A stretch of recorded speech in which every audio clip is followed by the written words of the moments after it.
नमस्कार मंडळी, आज मी बनवणार आहे राहिलेल्या भाज्यांची भाजी। तर झालं असं की फ्रीजमध्ये थोड्याच भाज्या शिल्लक होत्या, त्यांची सेपरेट भाजी बनवणं शक्य नव्हतं, म्हणून मी ही आयडिया केली।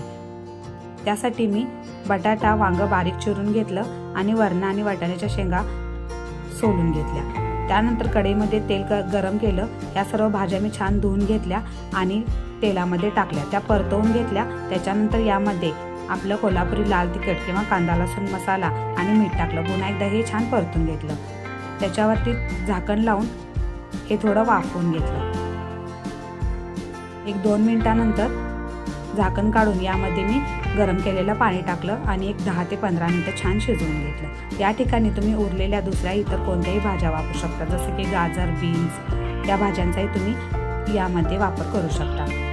अशा प्रकारे माझ्या भाज्याही संपल्या आणि खायला एक चमचमीत भाजी तयार झाली। मला कशी वाटली मला नक्की सांगा।